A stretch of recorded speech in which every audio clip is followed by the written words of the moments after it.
Hey guys, welcome to the fourth monthly patron-only Alt-Shift-X live stream, where we get together to talk about what's going on with Alt-Shift-X, what videos are happening right now.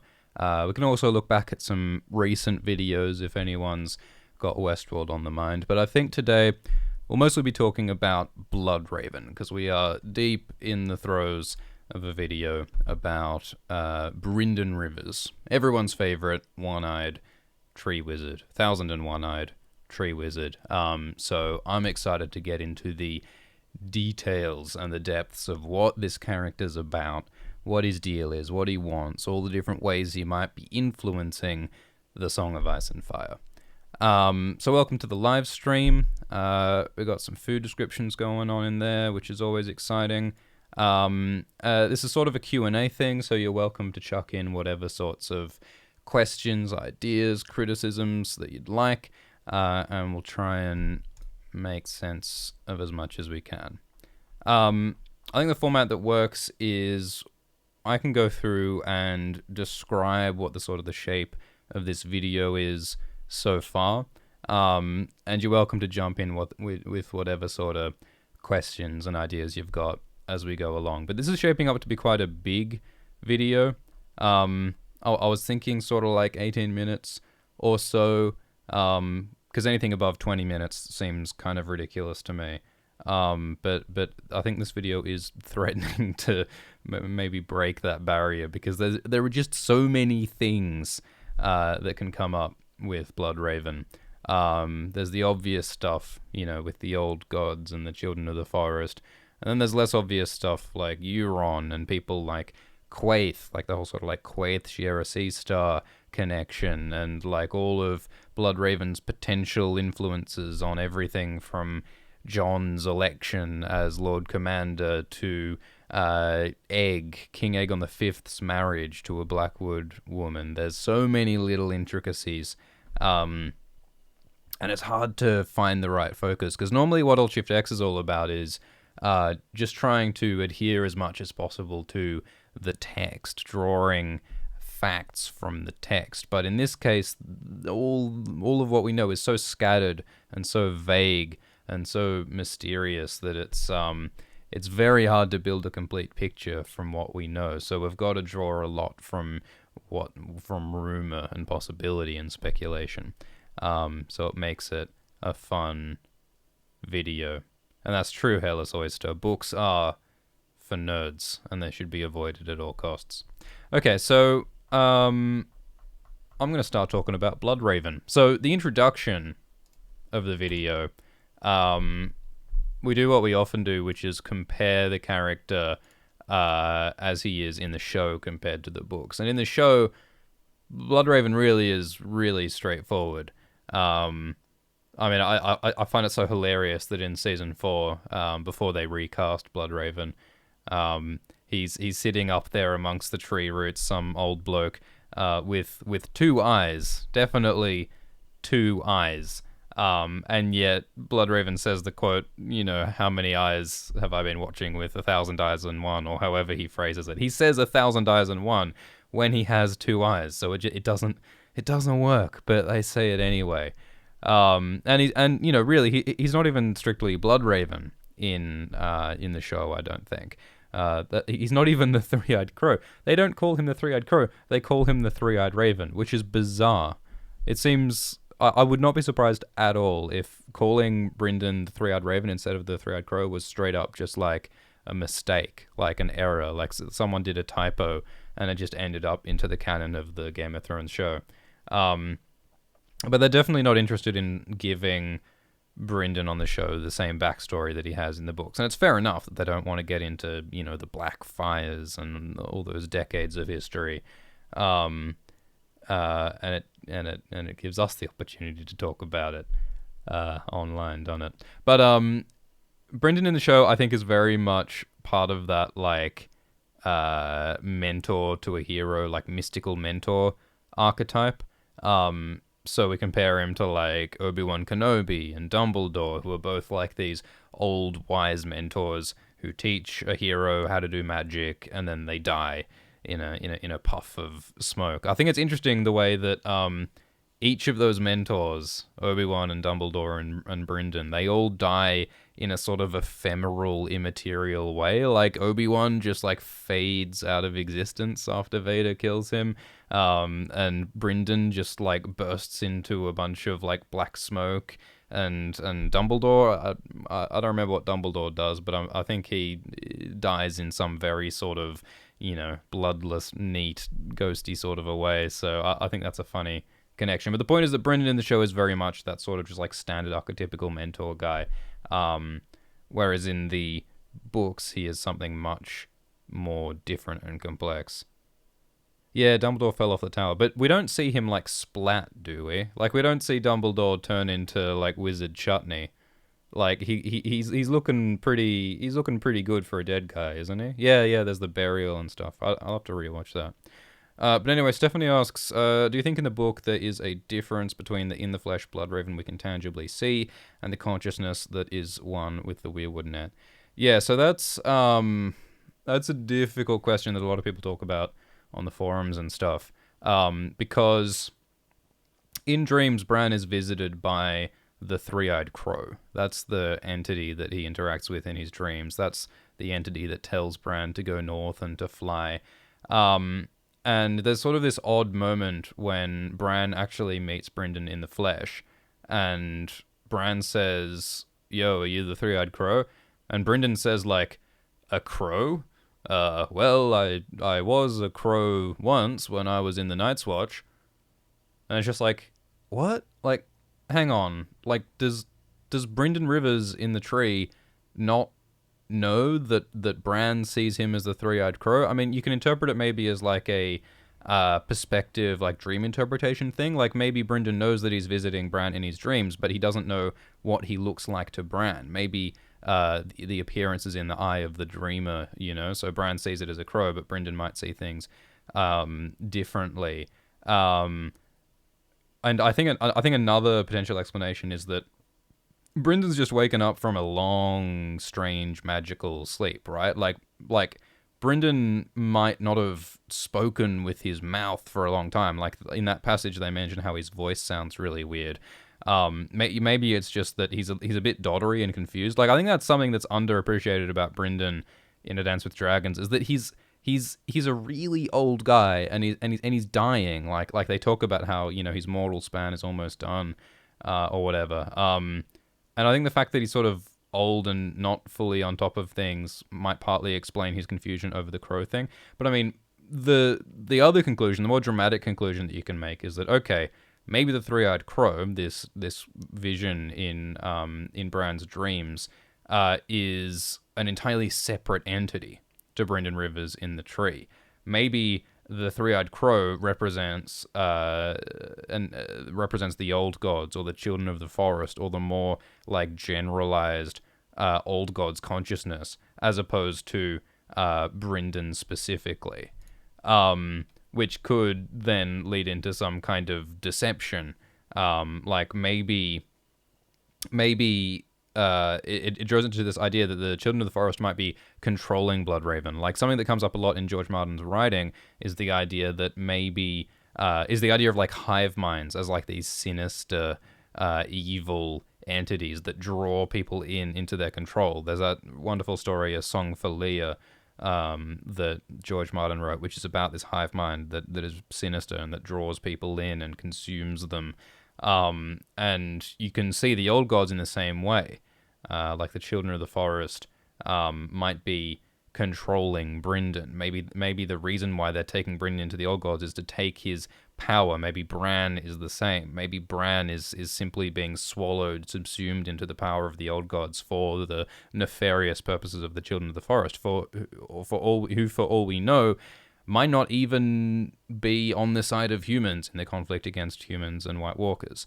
There's the possibility that maybe the children of the forest want the White Walkers to wipe out humanity, or for humanity and the White Walkers to wipe each other out so that the children can return to their natural state. Like, there's this really interesting passage where Leaf, the child of the forest, describes how, the children of the forest are in decline. They're like the elves in the Lord of the Rings. They're just going out quietly. They're just resigned to their own extinction. And Bran thinks, man, humans would not be like that. Humans would not just let themselves go extinct. What's that phrase? I mean, they'd rage against the dying of the light, right? Like, Bran reckons that humans would fight and be angry against their extinction. So maybe what that's hinting at is that, well, maybe the children are, in their own way, opposing the humans, and even in their death are maybe turning the White Walkers against them, and maybe Bloodraven and Bran are a part of that. Hayless Oyster mentions that Bloodraven was born in King's Landing, and therefore he should be a Brynden Waters, not a Brynden Rivers. I don't think there's actually any textual evidence that Brynden was born in King's Landing. And Waters, of course, is the bastard name of the Riverlands. And Brynden's mother was from the Riverlands, so maybe Brynden's mother was in the Riverlands when she gave birth to Brynden, and that's why Brynden's called Rivers. That might make sense. The whole bastard name thing is curious, I think. It's a funny little, artificial little sort of set of rules for naming people. It's funny. It's flavor, I guess. But anyway, so Brynden's this simple character in the show, and he's much more complicated in the books. So the intro is sort of a way to segue people who aren't familiar with the books into the insane complications of the video. And yeah, the bastard names are sort of inconsistent and weird. The Jon Snow stuff especially I find really funny, with like, is Jon Snow actually a Sand because he was born in Dawn, or is he, I mean, Aegon Targaryen, all these different names. I think people sometimes are unrealistically adhered to the rules. Like in real life, people, I mean, it's just a convention, right? Like, if someone wants to name their child Sand or Snow, like, who the hell cares? Like, the name police aren't gonna come down and put you in name jail for giving your child the wrong name. Like, it's just social convention, like, but whatever. So Brynden's backstory is long and interesting. It spans like a whole the whole like recent chunk of like Targaryen history. And I'm really happy with the family tree. Actually, it took some time to put together the this full family tree that extends all the way from Aegon the Unworthy all the way down to Jon Snow, which is the breadth of Bloodraven's influence, I think. But I think you'll probably know the basics. Brynden was born 125 years ago, give or take. And his father was Aegon IV Targaryen, the Unworthy, who was just one of the worst Targaryen kings ever, because he was cruel and impulsive and greedy and just totally only interested in his own impulses. And he had a wife, his sister Nerys, and a trueborn son called Daeron, but he also had a whole bunch of lovers and a whole bunch of bastards. And the great bastards, the ones from the noble women who Aegon slept with, were Daemon Waters, who is the Black Dragon, Daemon Blackfire, Aegor Rivers, who is Bittersteel, Shiera Seastar, and Brynden Rivers himself. And Brynden was a weird kid.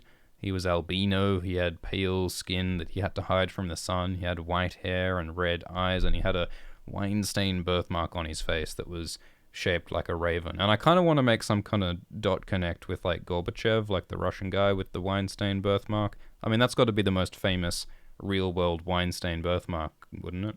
So it'd be nice to name drop that somehow. But Brynden had this birthmark, and so he was called Bloodraven, which is such a sort of hilariously like edgy sort of a name. I'd love to know the context of how he started going by Bloodraven. Like, do you think he was a 9-year-old child who people were like, hey, you know, bloody? I'd love to know more about Brynden's upbringing. We're told really nothing about what Brynden was like as a child, but it must have been interesting. And the whole sort of rivalry with him and Aegor Bittersteel and Daemon the Blackfire must have been really interesting from early on. Again, it's an interesting comparison to like Littlefinger. Like I love how Littlefinger's character arc is grounded so much in his childhood with Lysa and Catelyn and Brandon Stark and all of that. I'd be fascinated to see what kinds of dynamics were going on in Bryndon's childhood. But yeah, so he was sort of the runt of the litter. So like Aegor and Daemon were like these like strong, big martial men, whereas Bryndon relied more on his wits, we are told. And there was conflict early on, or rivalry at least, over Shiera, their half-sister Shiera, who was one of the most beautiful women in the realm. And you know, you can of course note that it's interesting that, you know, Daemon and Aegor and Bryndon have such these like defined dynamic personalities, but the one woman of the Great Bastards is defined mostly by her beauty. But, you know, again, I guess that's reflecting medieval society or whatever.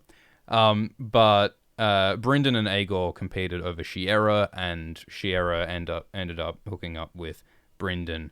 And again, like it's funny when, like, you know, incest is rampant in this story, and you feel like you need to acknowledge it every time it comes up. But at a certain point, like, it's incest all the way down with the Targaryens, so it seems not worth mentioning.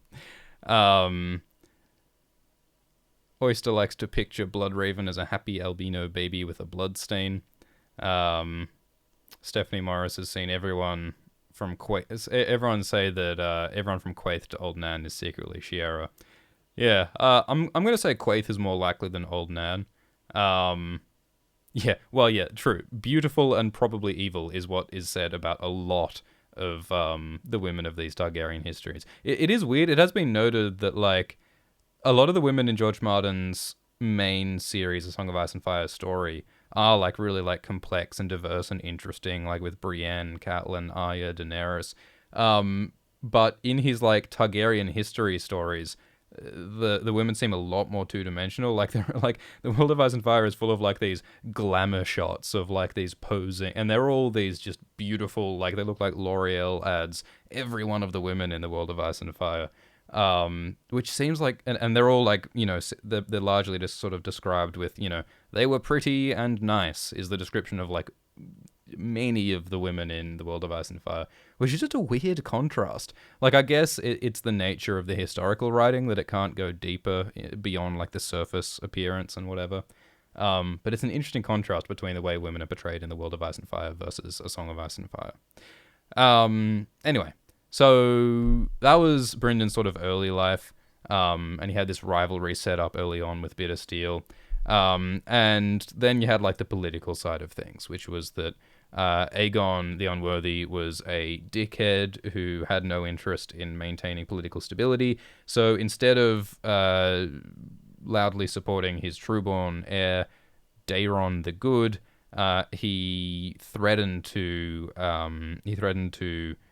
disinherit Daeron and instead say that Daemon Blackfire should be the next king instead. Which is like the most irresponsible thing you could do. Like, Aegon was a terrible person in terms of just like his greed and his stupid ideas and his sexual misadventures. But it's just standing up and saying, "Hey, you know, like monarchy, you know the fundaments of this entire society. You know that. Let's maybe not." You know, let me just legitimize all of my great bastards. Let me undermine Daeron as my heir. And Aegon never outright says Daeron is disinherited and Daemon is my preferred heir. He never says that, which, I don't know, is cowardice perhaps. But Aegon undermines the natural succession enough to make it possible for Daemon Blackfire to later rebel and cause generations of strife of the Blackfire rebellions, as they say. Although another side note is that I find it quite funny and interesting the way A Song of Ice and Fire does sort of perpetuate the idea, or just sort of implicitly support the idea, that monarchy is sort of right and good. I mean, it definitely questions that with you know, A Feast for Crows and all these things going on. Like there's definitely criticism of the political structures of Westeros throughout A Song of Ice and Fire. But it acknowledges a reality that like monarchy is the political structure, and that when you undermine the monarchy and feudalism, you undermine peace and you undermine prosperity and you cause war and horror and such. And so lots of people, when reading A Song of Ice and Fire, are sort of drawn into the assumption that, yes, like monarchy is something we should support. Yes, the Targaryen kings should be stable and prosperous, which is funny, isn't it? Like, coming from mostly democratic countries as we do, looking at monarchy, unfair, unjust monarchy as a semi-positive thing. It's good sign of fiction. Oh my god, really? Are we offline? Oh, the stream is resuming.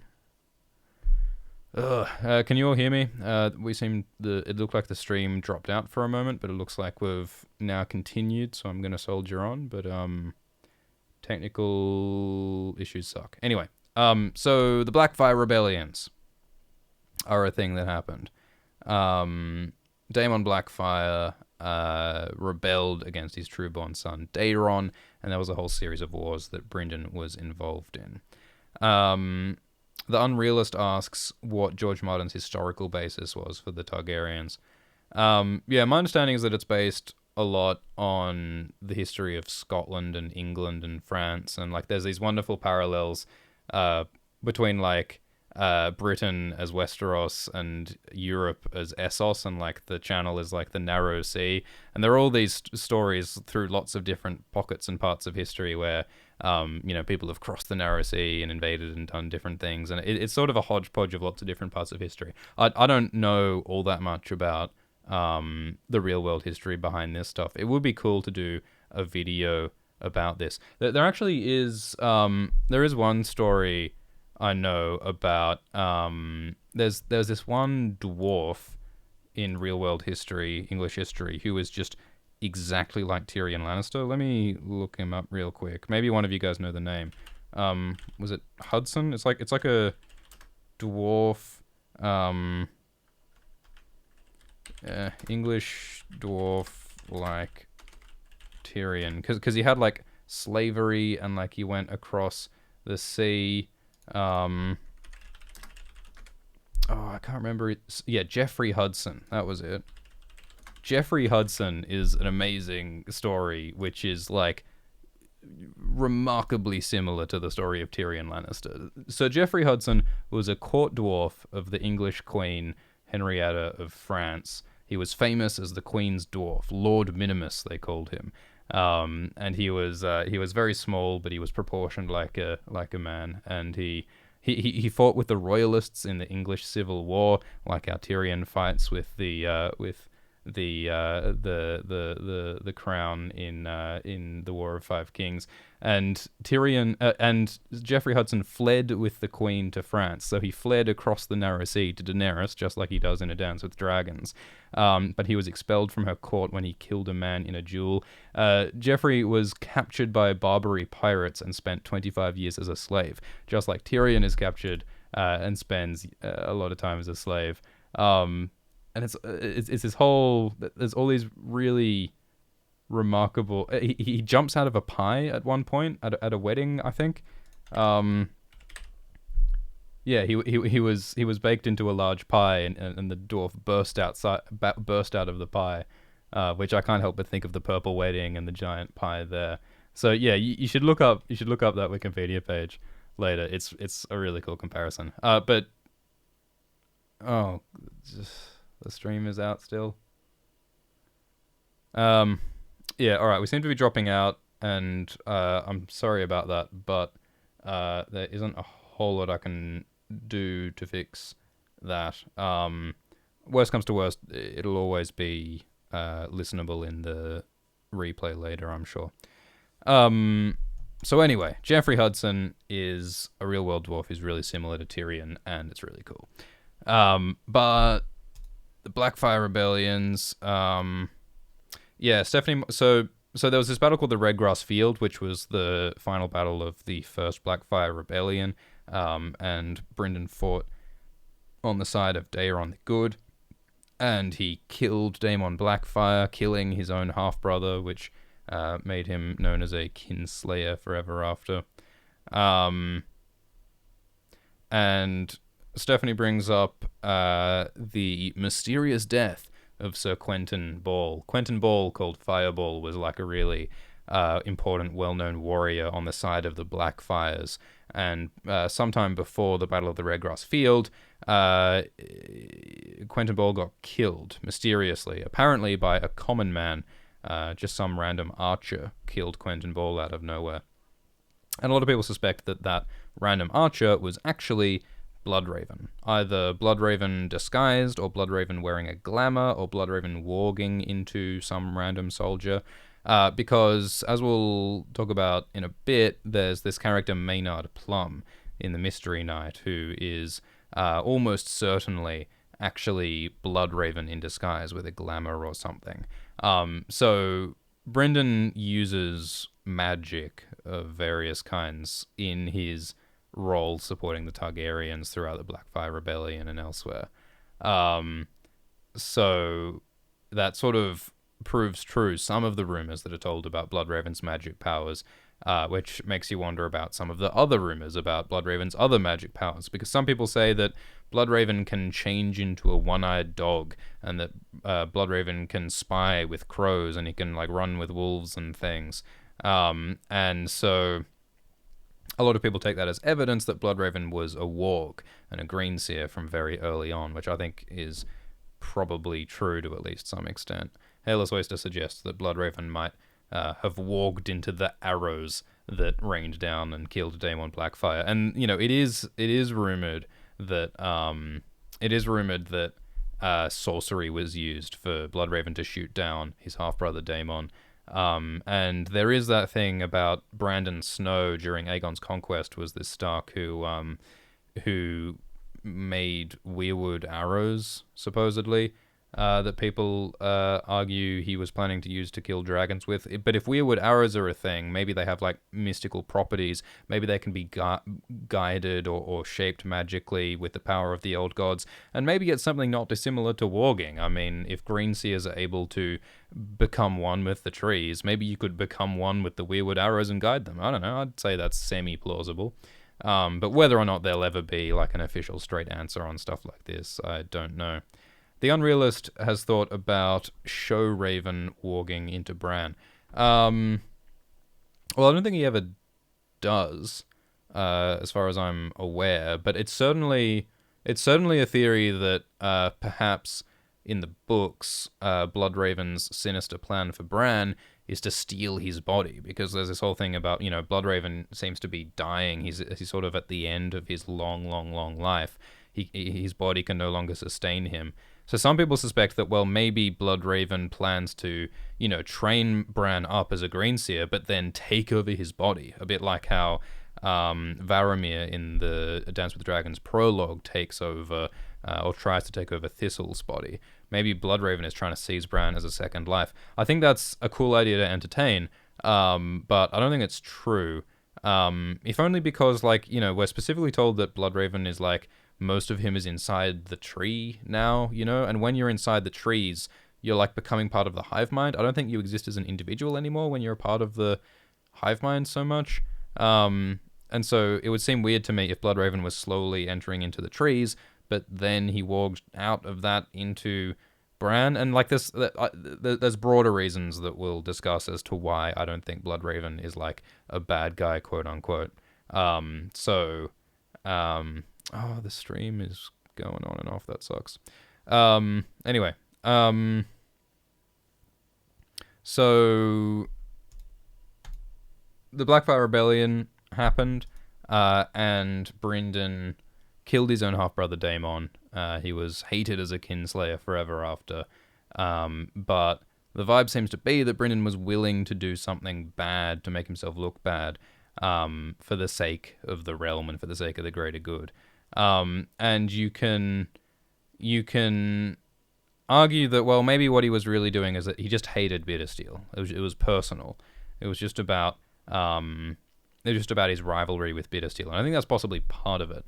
But I think overall the text suggests that it's more about Bloodraven legitimately wanting the best for the realm, but being willing to do evil things for it. He's the guy who does the necessary evils.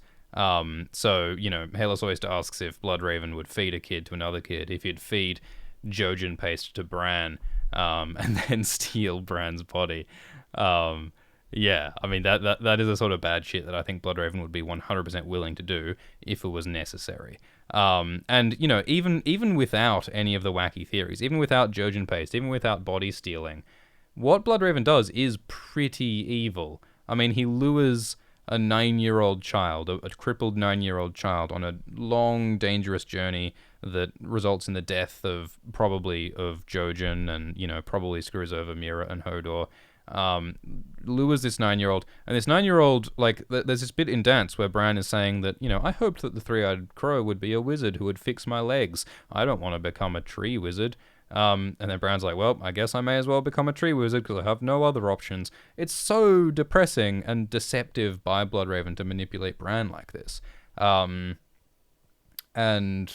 so I think it totally speaks to this idea that, Bloodraven absolutely is willing to do evil things. But I think the reason why it's interesting is because he does those evil things for the greater good. So that, I think, explains his actions as the Three-Eyed Crow and his actions as Bloodraven with the Blackfires. Stephanie mentions Bryndon's appearance at White Hall. It's White Walls, isn't it? And yeah, there's this one moment in the whole text that we actually get to see Bloodraven pre-Weirwood Trees in the Dunk and Egg stories, and he seems pretty chill. And I think that says a few things. I think it says firstly that the whole terrible myth, the bad PR about how much of an evil dude Bloodraven is, all the propaganda about him being, an evil sorcerer and a kinslayer and a spy, a lot of that's just PR. Bloodraven, I think, figures that he benefits from everyone thinking that he's a terrible evil guy. It's just like how Varys plays the Spider. He chooses to present himself as an evil guy because he thinks it gets results, and he's happy to be perceived as an evil guy if it means that it's better for everyone. The Unrealist calls him a sociopath, and I think that's probably true, because even if your intentions are good at heart, the way he treats people, the way he's willing to sacrifice people's lives for the sake of the greater good, there is something creepy and cold and disturbing about that, I think. Well, Stephanie suggests that, maybe Bloodraven's friendly appearance is itself sort of another sort of a front or an illusion. Maybe Bryndon is trying to act nice around Egg, who he might recognize as a future king. So maybe it's illusions all the way down. I mean, hashtag who is the real Mitt Romney? Who is the real Bloodraven behind all of these disguises?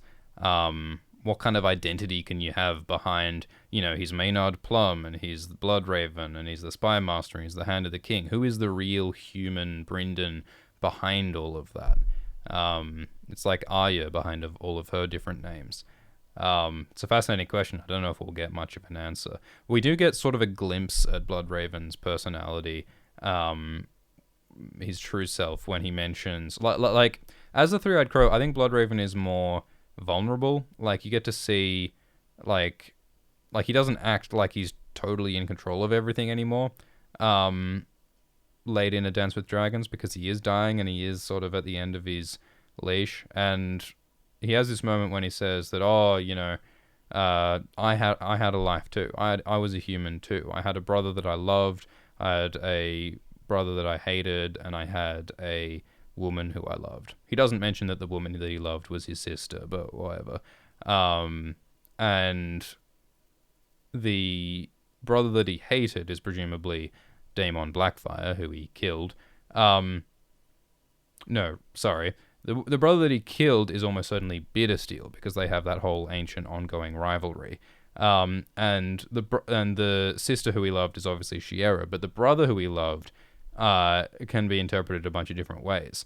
So some people assume that the brother that Bloodraven loved was Daeron the Good. But people point out that Daeron was a lot older than Brynden. It's not so clear that they would even have like a sort of a brotherly relationship. There's no like sort of, they didn't grow up together. There's no like apparent reason that they'd love each other. I mean, they certainly had a political alliance, but you know, it seems more sort of transactional in that sort of context. So a lot of people wonder if maybe it's possible that the brother who Brynden loved was Daemon Blackfire, because Daemon Blackfire is described as this really like charismatic, great dude who everyone loved. Maybe Brynden loved Daemon too, but he felt that he was obliged by duty to oppose Daemon anyway, which is one of the themes that keeps coming up in A Song of Ice and Fire, which is love versus duty. Is it right to choose your family and your lovers over your honor and your political duties and doing what's necessary? So maybe Brynden killing Daemon Blackfire is another example of someone sacrificing their feelings and their love for the sake of their duty, a bit like how, you know, Jon and Ygritte and all of that. So that's an interesting possibility. I don't know if we'll discuss that in the video, just because it's sort of such a side thing, which might not necessarily tie into the main narrative so much. But yeah, George sure is a cruel writer. Maybe just the extra twist of tragedy might be something that George enjoys. So Blackfire rebellions happened, and successfully installed King Daeron as king. King Daeron later died in a plague, the Great Spring Sickness, and it's mentioned that Bloodraven like piled up bodies in the dragon pit from the all the plague victims, and he burned the dragon pit, which inadvertently burned down like a quarter of King's Landing along with it in the fire, which I think is another example of, you know, Bloodraven being willing to get his hands dirty and to do the evil-seeming things for the sake of the greater good. Brynden is nothing if not willing to get his hands dirty. And King Aerys became the new king of Westeros, and King Aerys was not very interested in being king. He was obsessed with old books about magic and prophecy. Aerys is one of many examples of one of Brynden's close colleagues who is very interested in prophecy. We're specifically told that King Aerys was interested in prophecy. Shiera Seastar, Brynden's lover and sister, was interested in ancient scrolls, if not prophecy. Maester Aemon, who Brynden later serves alongside on the wall for 20 years, we know that he was specifically interested in the Azor Ahai prophecy, at least later in life. And we also tangentially know that like Jaehaerys believed in Azor Ahai, and that's the reason why King Aerys II and Rhaella married, and we also know that Rhaegar was interested in the prophecy of Azor Ahai. So the point is that a lot of Brynden's family and descendants were really interested in and motivated by the prophecy of Azor Ahai. So something that we talk about is the possibility that Brynden was motivated by the prophecy of Azor Ahai early on. It seems likely that he would have known about the prophecy of Azor Ahai if he and Aerys were such students of ancient prophecy. And so maybe what's going on with a lot of Bryden's actions in these early Targaryen days, maybe part of the reason why he opposes the Blackfires so passionately, is not just about his grudge with Bittersteel, and not even just about political stability. Maybe it's specifically about protecting and guiding and shepherding the Targaryen bloodline, which leads to Azor Ahai. Because we're told that the descendants of Aerys and Rhaella will give birth to Azor Ahai, is what we're told. And so it sounds as though the way the prophecy works is that there's like a particular bloodline, a particular family who are expected to give rise to Azor Ahai. So maybe Bloodraven was aware of this, and that guided his actions. Like, there was this great council that selected Aegon V, as the king of Westeros, over like Aemon and Aerion's son and all these different candidates. And it was Bloodraven who called that council. So some people wonder if, well, maybe Bloodraven influenced the selection of Egg, knowing that Egg was part of this like requisite prophesied bloodline that's expected to give birth to Azor Ahai. So Bloodraven could have influenced succession in all sorts of interesting ways, with the goal of Azor Ahai being born and saving the world from darkness. Jon being that likely outcome coming from that bloodline. Aemon and Mel knew each other because of their obsession. They both thought about the prince that was promised. Is Bloodraven helping to guide Targaryens to be able to birth the prince that was promised? Yeah, that's what we're saying, Stephanie. Is I think that Brynden was shepherding that bloodline towards Azor Ahai. And that's what's interesting about... That's one of the many things that's interesting about Brynden, is that he's juggling these two influences at once. He's got like the Targaryen side with their interest in the prince that was promised, and he's got the old gods of the north through his mother, Melissa Blackwood, giving him the blood of the first men, which gives him this connection to the Weirwoods and Green Sight and all of that.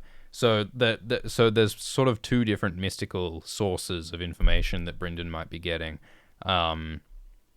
learning both of the prince that was promised and of green dreams, green sight, vision, and maybe some awareness of the White Walkers. It seems likely enough that when Bloodraven was on the wall, maybe part of the reason, maybe one of the events that led to him joining the Children of the Forest in that cave was that he became aware of the White Walkers and recognized the White Walkers as the darkness that Azor Ahai is set to fight. And Jon Snow and Bran being critical to that fight for whatever reason. So Bloodraven served King Aerys, or rather King Aerys kind of served Bloodraven, I suppose, because Aerys just sort of almost abdicated informally and just sort of let Bloodraven run everything, is what it sounds like. And Bloodraven set up this massive network of spies, and he became like Varys. He was watching everything, and people started the phrase that Bloodraven has 1,000 eyes and one. For the one remaining eye on his face, he lost the other one to Bittersteel, and the 1,000 eyes of his spies. And a lot of things went wrong during King Aerys' rule. There was like a drought. There was an invasion by Ironborn. And Bloodraven seemed to just sort of ignore these problems, because all he really cared about was stopping the Blackfires, which I think is another piece of evidence that Bloodraven's not interested in just the stability of the realm and nothing else. The fact that he was willing to ignore an Ironborn invasion shows that he's not just scared of war. He's scared of war from Blackfires, because Blackfires are potentially a threat or an alternative from the Targaryen bloodline. And, you know, you can also argue, admittedly, that is actually evidence of it being a rivalry thing with Bittersteel. Because Bittersteel, of course, survives far longer than is reasonable and keeps on leading these wars against the Targaryens. Oyster wants to tell us how much he's enjoying this. Thanks, Oyster. I'm glad. So all these Blackfire rebellions happened over and over, and one of the rebellions that happened was the second Blackfire rebellion, the sort of thwarted, aborted second Blackfire rebellion, which we see the story of in the Mystery Knight, the Duncan Egg prequel story. And it's the story where we have this guy Maynard Plum, who is this knight who's just sort of hanging around, and he's just really suspicious. He's so suspicious. Like the first time they meet him, there's a quote from Dunk going like, "Man, Egg, like watch out for that guy. I don't trust that guy. Stay well away from that one." Dunk warns Egg. There was something about Plum that troubled him. So right from the start, George Martin is telegraphing to watch out for this Maynard Plum guy. And Maynard Plum, he makes all these sneaky little references to Bloodraven. Like someone's like, "Oh, well, we can't all be sons of King Aegon IV." And Maynard Plum is like, "Well, maybe we are sons of King Aegon IV." And of course, Bloodraven is a son of King Aegon IV. And Maynard's face is really weird. Dunk looks at Maynard's face, and it's like some like blurry, weird fuzz. Like he can't make out his face for some moment, and then he looks again, and like he sees a hooded shape with a single pale white eye, which is very evocative of Bloodraven. And then Plum later disappears, and then shortly after, Bloodraven arrives. So, and there's other things as well. It's basically made quite clear, if you're paying attention, that Maynard Plum is Bloodraven in disguise. What's a little more ambiguous is how he's disguising, because Bloodraven has such a broad suite of magical powers. He has a lot of options when it comes to disguising himself. Like Bloodraven, if he was a warg this early on, he could perhaps warg into another human and take over their body, and maybe there was a real Maynard Plum who Bloodraven just like hijacked and took to the tourney. Or maybe it's a glamour thing, which is probably the more likely option, because Maynard Plum wears a moonstone brooch on his cloak, which is similar to the ruby that Melisandre has. Melisandre, in the show, it's made clear that the ruby is part of the magic that allows Melisandre to change her appearance and not look so old all the time. And Mance Rayder as well does the same thing. So it looks like Bloodraven's using a glamour, which is all the more impressive because it shows that Bloodraven really does have like a diverse bunch of different magical powers. He at least later on is a skin changer and a green seer. He can warg into animals, but early on he's also able to glamour, which seems to be part of like a whole other school of magic. I wonder if maybe Shiera Seastar was important for Bloodraven learning some of these kinds of magic, because Shiera Seastar is the daughter of Serenay of Lys, who comes from the east, and she was reputed to be a sorceress. She died, Shiera never knew her, but maybe that influence came through with Shiera, and maybe that's how Bloodraven learned this stuff. But, you know, just the fact that we know so little about Bloodraven, and yet we get so many different tantalizing hints of all these different powers, all these different possibilities and influences. I think what that's meant to suggest is that, you know, we've seen the top of the iceberg, and even the top of the iceberg is a big-ass iceberg, you know? So maybe what's beneath the surface that we don't know could be huge. There could be so many different things going on with Bloodraven, which we can only begin to speculate about. But he's certainly schooled in a lot of different areas of magic and has lots of different kinds of influence. And yeah, Maynard Plum is also just dope as hell, as Oyster says. He's just funny, and like once you know that he is Bloodraven, you can see that like Brynden is really a cheeky bugger. Like he's enjoying this, you know, like he's having a good time. Like he's going to the feasts, he's having a drink, and he's hanging out with rebels against his regime. Like there's all these like big mouth Blackfire supporters going like, yeah, you know, screw King Aerys, Bloodraven's the worst. And meanwhile, Bloodraven is just sitting there, just drinking along with them and just giggling to himself, knowing that he's about to behead all these bloody rebels. And Oyster pastes the quote of the hooded shape and the single pale white eye that he sees on Maynard Plum, which is cool because, you know, the single pale white eye, it evokes the single eye of Bloodraven. But it also is more directly the pale white orb is actually the moonstone brooch on Maynard Plum's cloak. So I like the way it has like that sort of double reference to both Brynden's eye and the moonstone brooch. And yeah, the ruby and the moonstone brooch, glamoring seems like a sort of an Eastern magic, maybe what you'd call like blood magic. And yeah, the faceless men with their sort of face blood magic, they do like these different geographic associations with different kinds of magic. Westeros isn't sort of aware of this stuff anymore.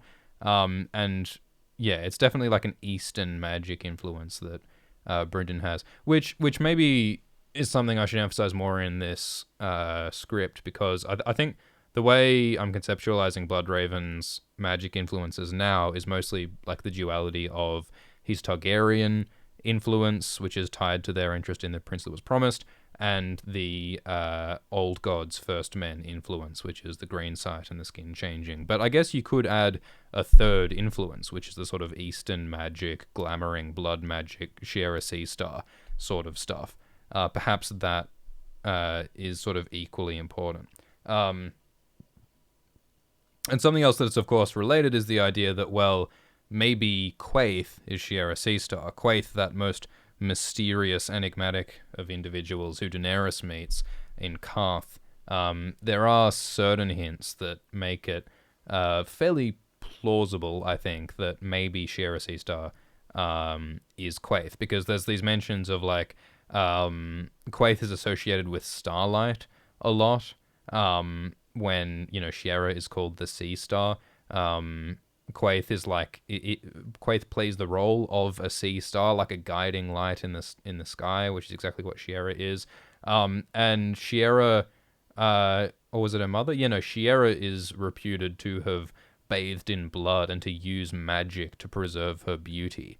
And if you're doing that, it seems not so far a stretch to suggest that if she's using magic to preserve her beauty, maybe she's using magic to extend her lifespan. So maybe that explains how Shiera lived long enough to eventually become Quaithe. And the fact that Quaithe wears a mask is quite interesting, in light of the fact that Shiera is said to be one of the most beautiful people in the world, and presumably recognizable. So maybe the reason why Quaithe wears a mask is to hide her recognizable beauty as Shiera Seastar. Maybe she just doesn't want to attract too much attention. Or maybe Quaithe has lost the beauty of Shiera Seastar. Maybe she looks gross like Melisandre now, and maybe she uses the mask to cover it up or something like that. There's all sorts of interesting imagery and parallels between Shiera and Quaithe. But what's really cool is what role Quaithe might be playing in the context of the sort of Azor Ahai mystical War for the Dawn stuff, because what it appears to be, I think, is that Bloodraven thinks that Jon is Azor Ahai, or if he's he thinks that Jon is Azor Ahai, because the Mormont's Raven is always hanging around Jon and saying Jon Snow King, and the Raven appears by Jon when Jon has this dream of being armored in black ice with a burning sword fighting the dead, which seems like a pretty strong hint that if you assume that Bloodraven is warging Mormont's Raven, which is a whole other thing, but it seemed pretty likely. And if it is, it seems to suggest that Bloodraven has an interest in Jon Snow, and probably thinks that Jon is Azor Ahai. That's why the Raven would give Jon that dream about fighting with a burning sword. The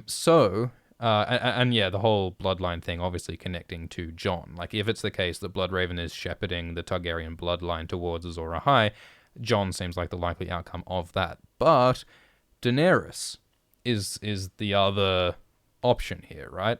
Jon and Daenerys, I think, are sort of the two sides of the Azor Ahai coin.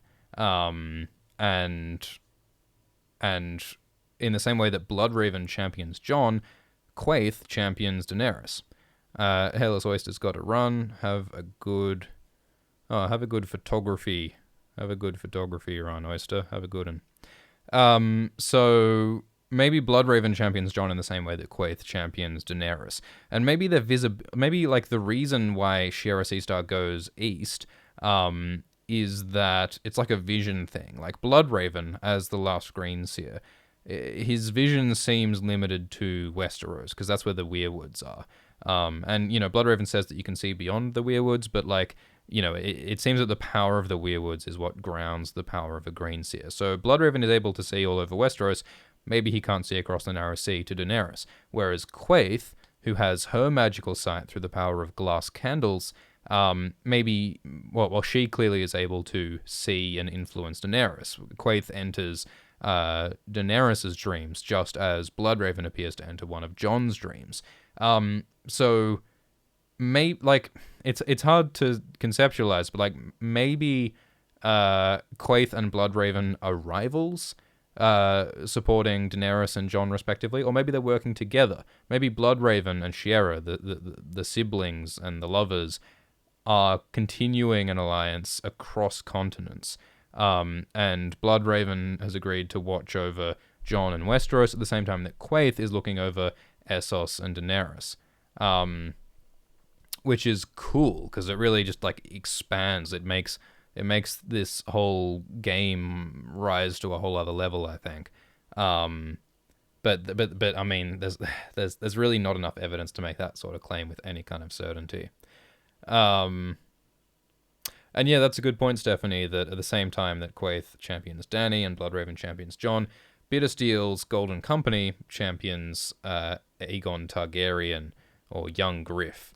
And yeah, that's of course another really interesting element because for all his interest in the greater good, Bloodraven clearly despises Bittersteel, and no doubt he would hate to see Bittersteel's Golden Company invading Westeros, championing someone who claims to be a Targaryen but is actually probably a Blackfire, if you believe the Varys Blackfire theory, which, go watch the Varys video.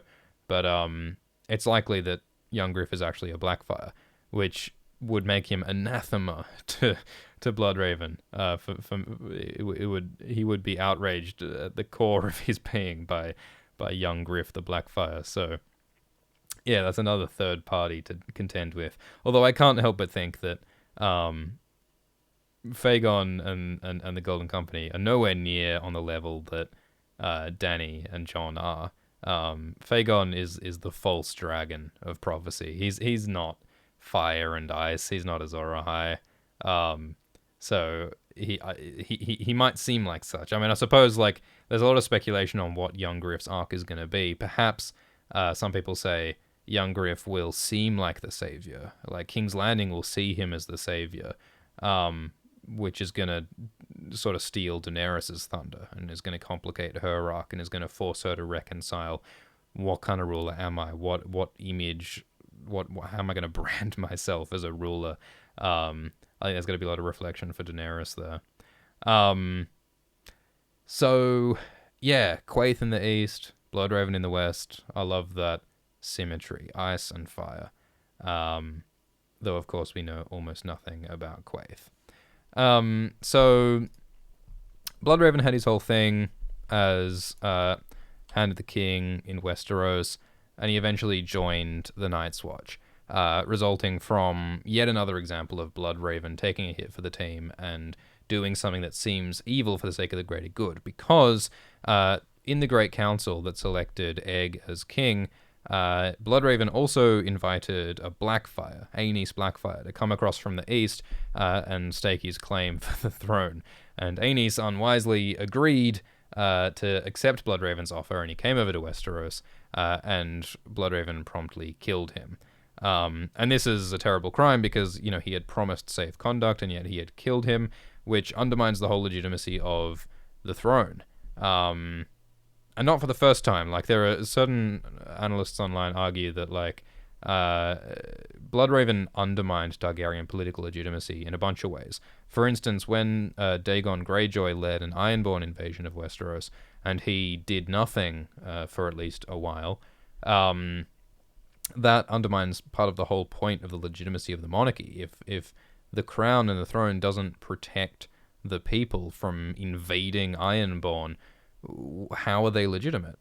And so similarly, when Bloodraven promises safe conduct to Aenys Blackfire and then executes him, that again seems to undermine the legitimacy of the regime. So at the same time that Bloodraven is determined to support Targaryen monarchy over Blackfires, he also seems to undermine it in certain ways.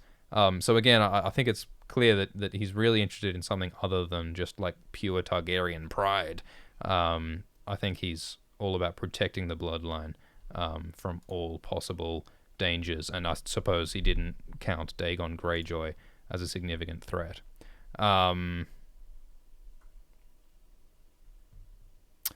Stephanie asks if Rhaenys and Aegon will be added to the tree under Elia. Yeah, I'm always in two minds about how much detail to add to these trees. I mean, obviously, you can never include everyone, or it'll never fit on the screen, and you don't want to confuse people with heaps of unnecessary details. The trick to Alt-Shift-X is in what you don't say as much as it is in what you do say. So I've restricted the top of the tree to just King Aegon, King Daeron, the Great Bastards, and the mothers of the Great Bastards. You maybe could arguably not even include the mothers, but I think it adds flavor, and we do refer to Melissa Blackwood and probably Serenay. The kings, Aegon's brothers. Someone who I would kind of like to include in the family tree is Aegon the Fifth's wife, Blackwood. What's her name? Something Blackwood. Bessa, but something Blackwood is Aegon's wife. And it is fascinating that Aegon marries a Blackwood, just as Brynden is the son of a Blackwood. You got to wonder if maybe Bloodraven influenced Aegon's marriage to a Blackwood. Maybe Brynden wanted more First Men blood in the Targaryen bloodline. That might have been what gave Jon his warging powers, or contributed to that. We are told that Egg married the Blackwood woman for love, so it doesn't sound as though it was something that was subject to outside influence, but hey, we sure know that Bloodraven can influence things in interesting ways. So yeah, maybe I'll add the Blackwood to that family tree, although there isn't a lot of room, because I also want to include Daeron the Drunken, Aerion, Aemon, and Taella, because they refer to some of the claimants to the throne at the Great Council. Betha Blackwood. Yeah, that's it, Stephanie, thanks. And yeah, up here, like, Jenny of Oldstones is also, like, not, like, 100% strictly relevant, but she, of course, could tie in to the influence of the old gods on this Targaryen family, because Jenny is, of course, this mysterious Children of the Forest related individual who influenced the Targaryens in all sorts of ways, who might tie into Bloodraven. Although I don't think... was Jenny around at the same time that Bloodraven was around? Actually, that's something I should look into, actually. Jenny of Oldstones and Bloodraven could be an interesting connection. Oh, well, no, it was Jenny's friend, wasn't it? Jenny's friend is the Ghost of Highheart, and the Ghost of Highheart is the Children of the Forest person. So yeah, I'm trying to be selective with who's included on the family tree. Honestly, I think I might even remove Elia, because, like, or maybe I'll end up talking about young Griff. So yeah, I don't know. We'll see how it goes. I'll include whatever seems relevant, whoever comes up.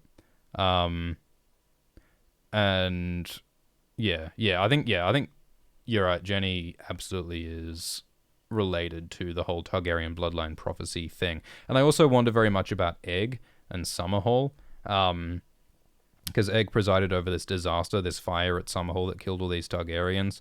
And it's very mysterious what Aegon's goals were. I mean, sort of the common conclusion is that Aegon was trying to hatch dragon eggs, and that's why there was all this fire going on. But I wonder how that might relate to prophecies of Azor Ahai, and the Targaryen bloodline and all that. Kelly asks, what's your favorite part of the video making process, from research, writing, designing, recording, animating, etc.? Yeah, they're all sort of good for different reasons. One of the fun first bits is doing the initial research and just rereading chapters from the book and looking at all these cool details and reading people's cool ideas online. Just that initial exposure and, like, just finding all these cool new ideas is always really fun. And it's probably more fun than the later stage of the script writing, like I'm sort of in now, where you're trying to really, like, tighten up the details and figure out the nuts and bolts. Like the last, like, 5% of writing a script is always the hardest, because once you commit the script to audio, like, you can't change it, you can't edit it anymore. So you really got to make it, like, 100% nice. And it's really hard to ever get to a point of being satisfied with the writing. So yeah, the late script writing is hard, early script writing is fun. And creating the visuals are also really fun. Picking out all the coolest images, finding all the right clips from the histories and lore and the fan art and stuff. And similarly, like, it's really fun when you're just chucking up all the cool stuff onto the composition, creating these broad images like we've got here now is really fun. But when you're trying to structure things in detail and you're trying to think about like where are the camera transitions going, like what needs to be next to what, like you can really get OCD about the design of it, because it is a mind map, and it represents the concepts. Like things aren't placed for no reason. There's a lot of thought that goes into the way things are represented, in terms of proximity and size and all these factors that change the way it looks, which 99.9% of people don't really notice most of the time. So strictly speaking, I probably shouldn't put as much time into the design as I do. But it does also just help me as a way of thinking through the ideas. It's a really great visual way of trying to understand things, and it can force you to think in a more like organized way, and it helps to make sense of videos. Recording is audio is hard. Doing the voiceovers sucks sometimes. It's like sometimes your voice is just crappy one day.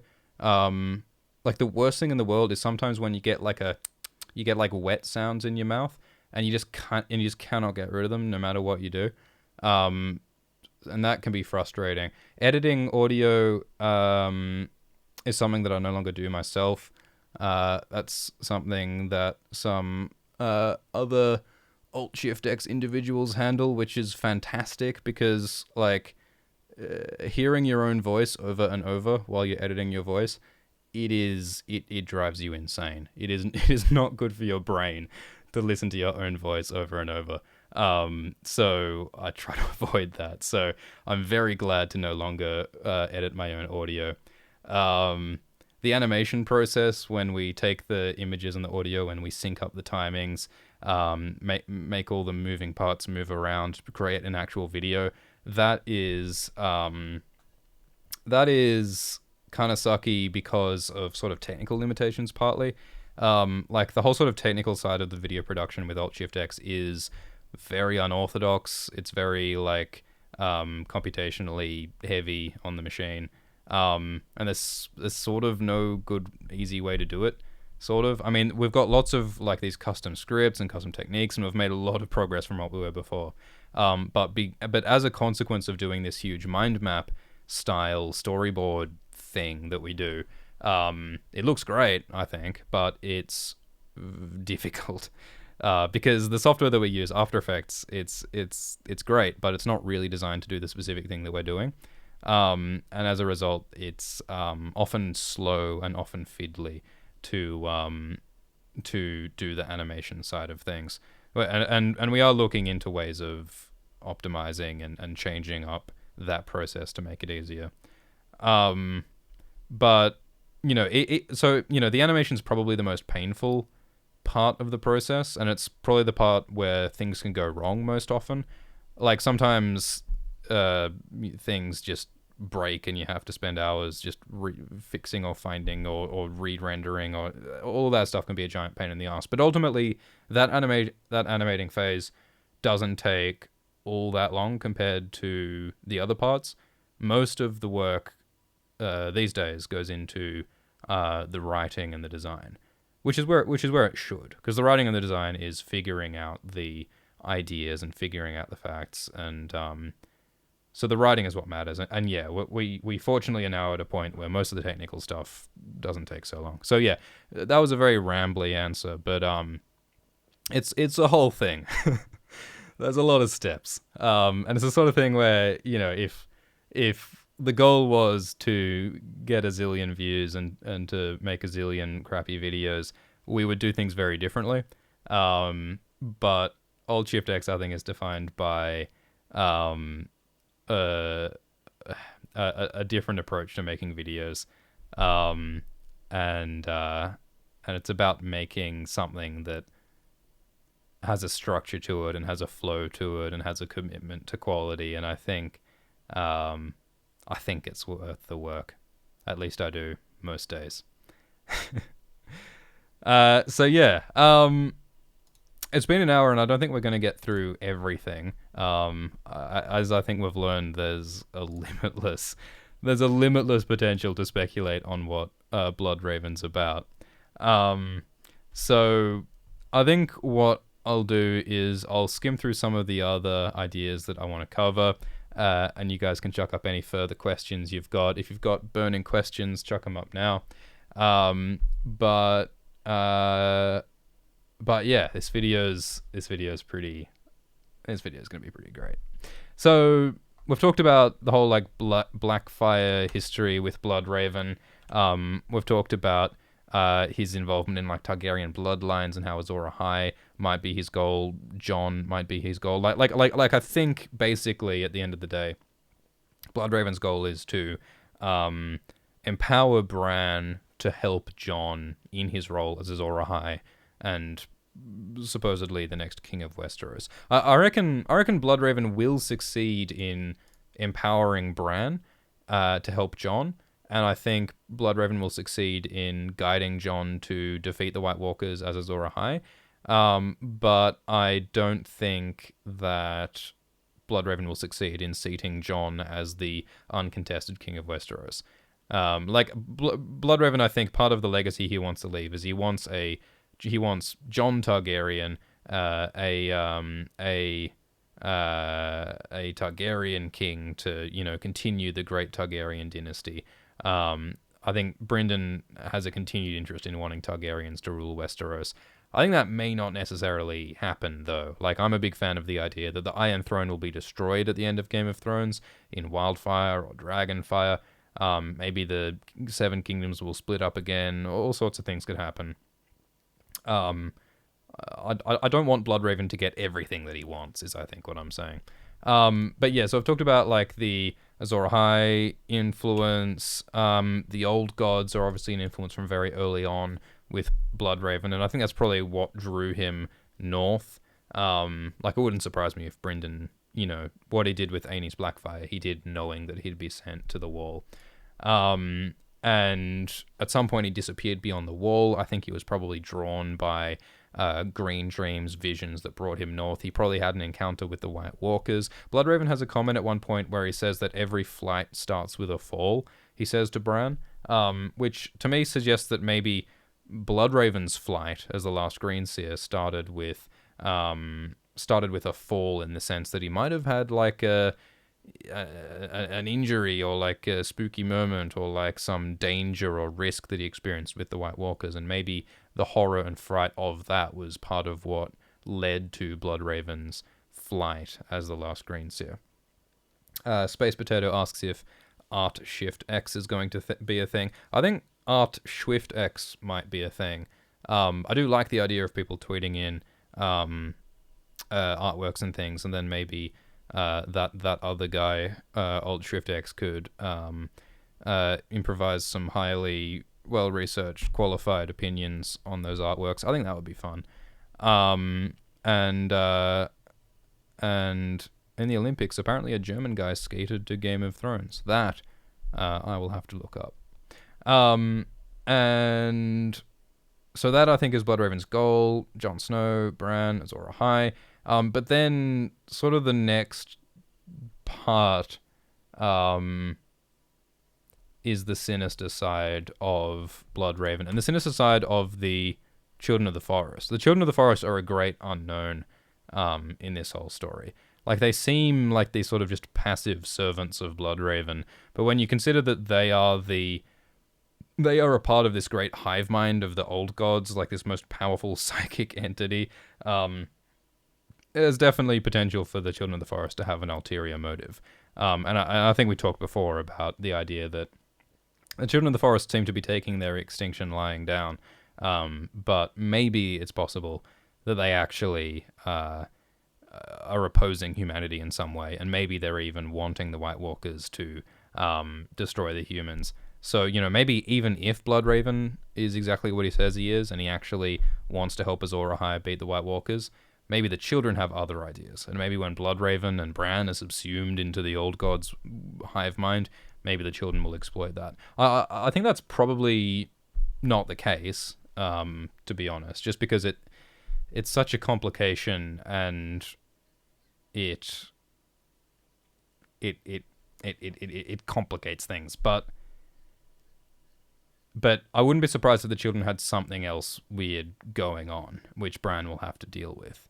But maybe it'll come to pass what happens in the show, where the children get wiped out by the White Walkers anyway. Like the whole hold the door thing with Hodor. Apparently, at least from what D&D have said, it sounds as though hold the door is something that happens in the books as well. So it seems likely that something similar will go down in the books, where Hodor will die, and maybe the children of the forest will as well, and Bran will leave the cave. But just quickly, one of the other things is that Euron is one of the other big ideas that's connected to the whole idea of Bloodraven having something sinister going on. A lot of people point out parallels and similarities between Euron and Bloodraven. Euron calls himself the Crow's Eye, which is so evocative of the three-eyed crow. It suggests to a lot of people that Euron is a ex-student of Bloodraven. Like, a lot of people, like it's easy to assume that Bran is the first and only student of Bloodraven, but keep in mind that Bloodraven was sitting in that tree for like 50 years between disappearing from the Night's Watch and the current series. And Bran has only been alive for 11 years or so by Dance's time, so like, do you really think that Bloodraven was sitting there for 40 years, like, twiddling his thumbs? I think Bloodraven was searching for Azor Ahai, searching for a hero who'll be able to support... Well, yeah, not Azor Ahai, but searching for someone who has magical powers and who has green sight and who will be able to help Azor Ahai. So he would have been looking for all sorts of different people. Why not Euron Greyjoy? Euron Greyjoy clearly has magical powers, if you've seen The Forsaken in the Winds of Winter. And Euron says in A Feast for Crows about how when he was a boy, he dreamed that he could fly.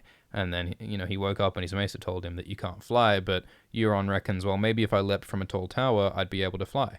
And that is almost word for word what happens to Bran. Bran dreams that he can fly. The three-eyed raven tells him that he can fly, but then Maester Luwin tells Bran that no, you can't fly. But then Bran falls from a tower, and he gains the ability to use magic, which is what flying metaphorically means.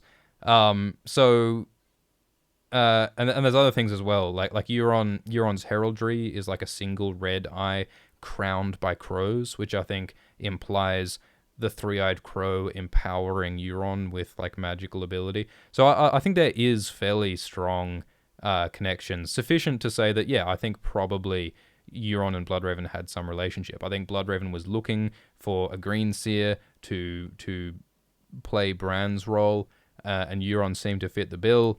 So Bloodraven visited Euron, and Euron learned from Bloodraven to some extent. Like, I don't think he actually went to Bloodraven's cave, but I think he learned through dreams and whatever how to do magic. But Euron did not bend to Bloodraven's will. He did not do what Bloodraven wanted, and now he's this rogue apprentice. I'm sure there's some parallel in the Star Wars extended universe, some like rogue secret apprentice of Darth Vader or whatever, who's now run off and is doing evil things separate to what Bloodraven wants. Some people think that Euron is actually a agent of Bloodraven. Maybe what Euron's doing is what Bloodraven wants.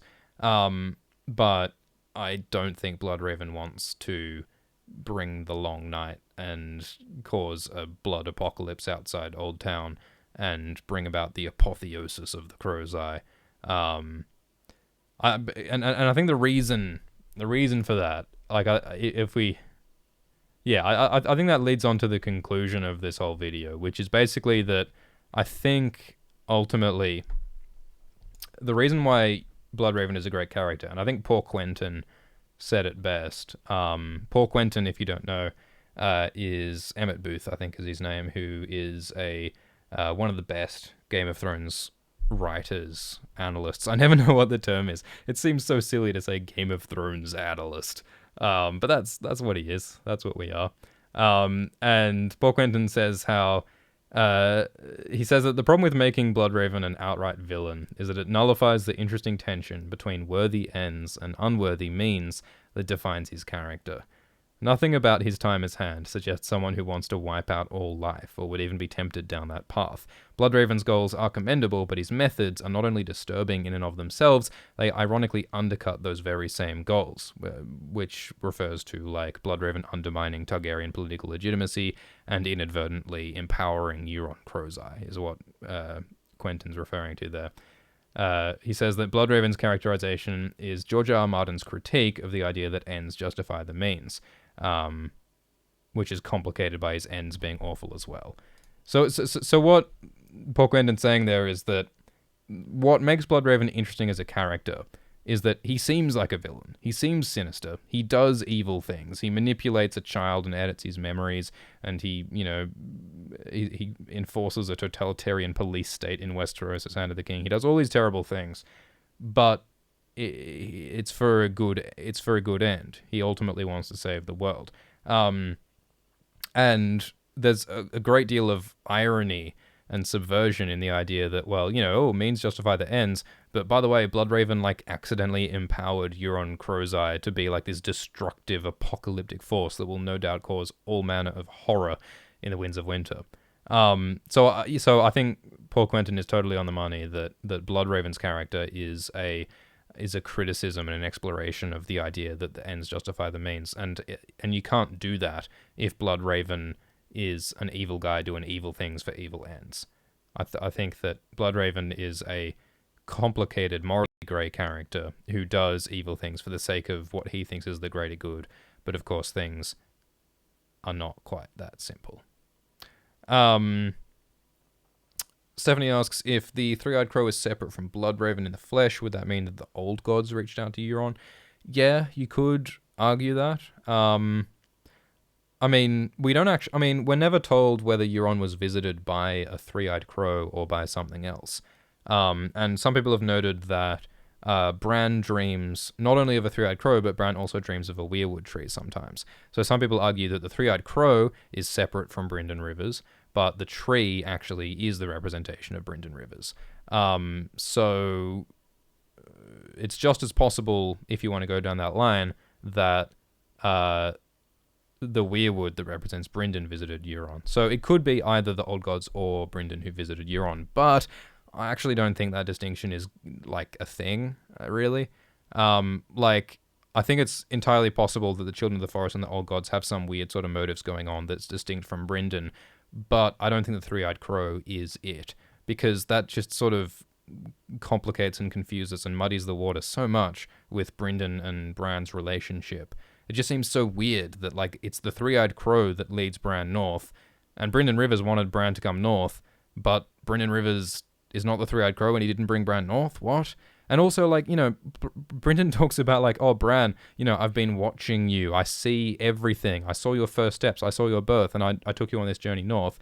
And what? And Brynden never saw any of the many conversations that Bran had saying, we're following the Three-Eyed Crow. Me and Jojen, we're going to go see the Three-Eyed Crow.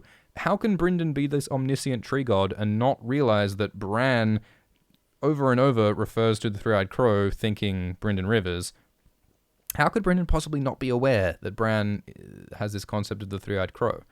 It just doesn't seem to add up to me. So yes, I think there's possibilities for spooky, sinister stuff going on with the Old Gods and the Children, but I don't think the Three-Eyed Crow is something opposite and totally distinct from Brynden. The Old Gods called to Euron, and he saw the Heart of Winter, and was like, hey, let's side with the Ice Demon God things rather than the Children of the Forest. Yes, I think that is likely. I think that Brynden explained to Euron the Great War for the Dawn and these evil magical monsters that are coming, and therefore you should side with light. And Euron's response was, fuck siding with light, I want to be one of the monsters. I want to bring the Long Night. I want to be the Night's King.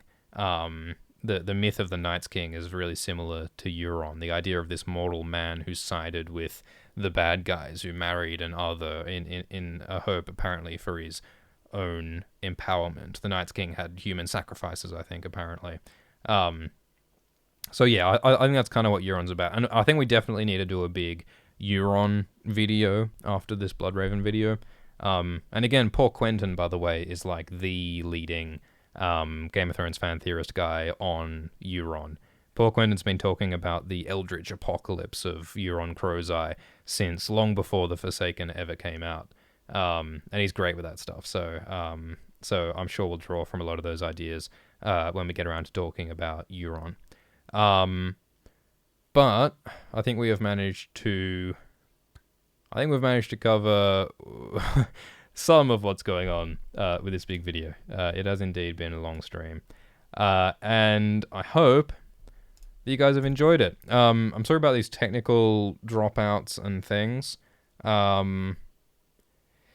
We'll see what we can do to prevent those in the future, if anything. But I like this format of live stream because it's a good opportunity to think out loud about the video topic, and it's always great to get your input and your ideas. And I'd like to thank you again for being patrons of Alt-Shift-X and making this whole train keep chugging. If you've got any last questions, chuck them in the feed. But I think we will call this a day. So yeah, we're going to try and get this video done as soon as possible. I'm not sure exactly how long it'll take. I mean, in my head, every video is always a week away. Like, you ask at any time, and I'll always say that it's about a week away. And I'm usually wrong. So I'm not sure. I'm not going to give an ETA, but certainly I want to get it done before the end of this month, preferably well before the end of this month. But we'll see how it goes. And as ever, I'll keep you posted on Patreon. So yeah, we'll call it there. Thanks everyone for participating. Thanks Hadass. Thanks Stephanie. Thanks Kelly, Space Potato, Hairless Oyster, and everyone else present.